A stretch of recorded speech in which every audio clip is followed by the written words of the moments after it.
Well, there it is. Israel has just launched a strike against the country of Iran. And according to um, ABC News, the headline reads Israel launches preemptive strike against Iran, declares state of emergency. It's a pretty brief breaking report, but it's breaking nonetheless. Israel has launched what is calling a preemptive strike against Iran and declared a state of emergency, according to Defense Minister Israel Katz. Following the state of Israel's preemptive strike against Iran, a missile and drone attack against the state of Israel and its civilian population is expected in the immediate future, Katz said in a statement. Uh, Air raids sirens sounded in Tel Aviv following the announcement. The U.S. did not provide any assistance to any involvement in the Israeli strike, U.S. officials said. And this is just a developing story, just happened minutes ago. The United States probably most likely got word before the day before, which was the big pullout of American officials out of the country in preparation for what was going to be an attack. Now, I'm pretty sure that the White House is split on this. You have a small Trump faction that is backing Israel's attack on Iran, but you have a large contingent from the Department of Defense, even intelligence officials that were against this. And they have been against it for decades because they know that Iran is a formidable um, military. Now, I do want to talk about, now, while everyone else is talking about um, the preemptive strike, what does Iran pose as an enemy, a preconceived enemy? Um, many people, many officials believe that military strikes on Iran's nuclear facilities would convince Iran to basically kick out international monitors, pursue, um, break out international monitors, get rid of the restrictions, and pursue nuclear weaponization, which they should. If they want to, I mean, I think now it's a little bit too late with Israel committing to a strike, and I think Iran is going to wait on a response. Remember how long it took them to respond to Soleimani, and they didn't even respond in kind. They weren't going to be goaded into a war. But it depends on the preemptive strike by Israel tonight.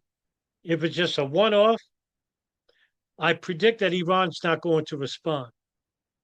However, if it's a continued preemptive strike, it will have no choice but to. The mullahs will rely on the Iranian Revolutionary Guard to conduct attacks in the south. Now, inside the country of Iran, there are increasing calls to revising Iran's nuclear doctrine.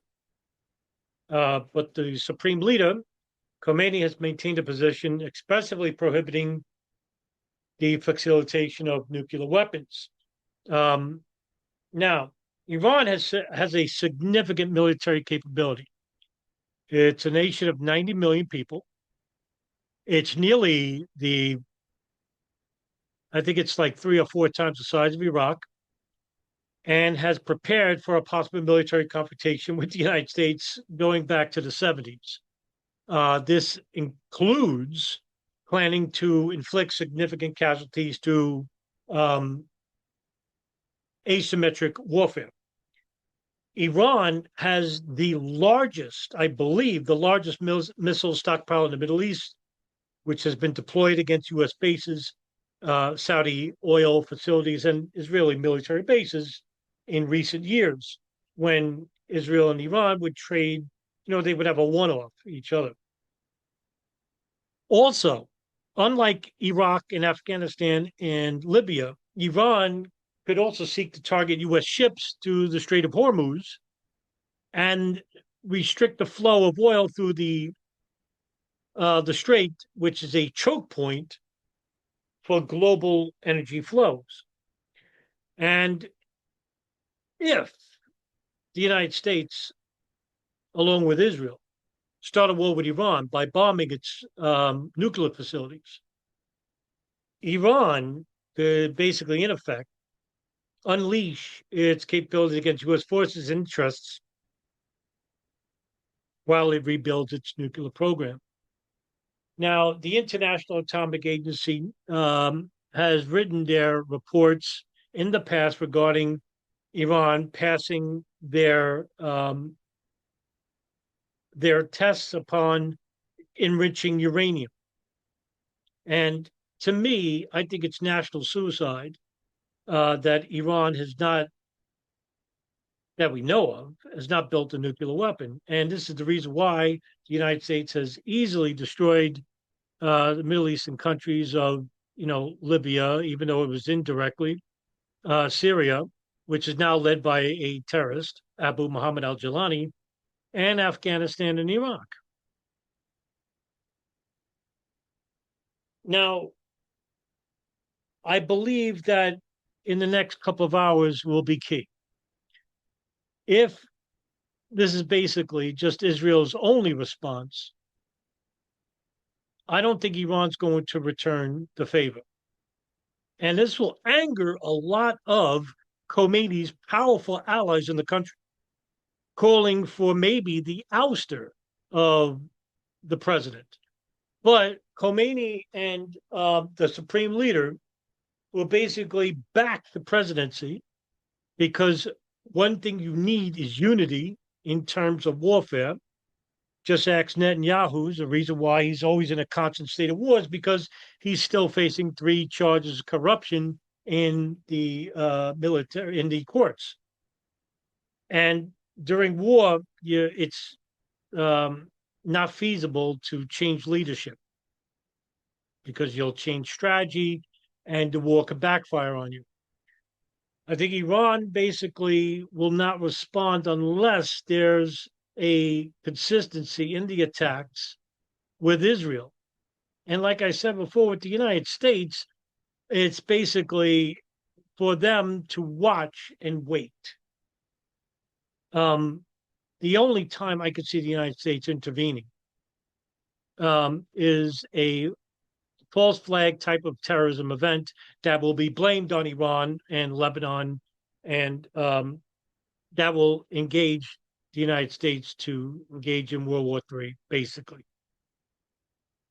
Now, Trump, of course, has signed, he signaled that he prefers a verified nuclear peace agreement.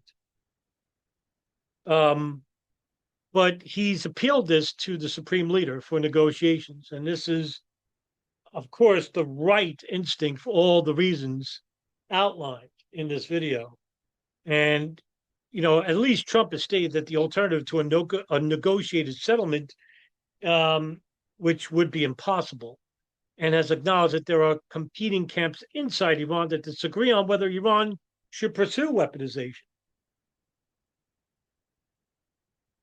So I'm going to end the video on this because, like I said, it's a breaking report, and we'll get more later on. Of course, I will keep monitoring the situation and keep you informed about what's happening currently. But either this is basically, a wait and see approach, or full on war. I'm going with the previous here. I don't think it's going to be the latter. I just don't. I don't see it. Israel doesn't have that type of capability to take on Iran head first. I'm sorry, they don't have the means, the method, or the capabilities. Israel is not a very strong country militarily wise.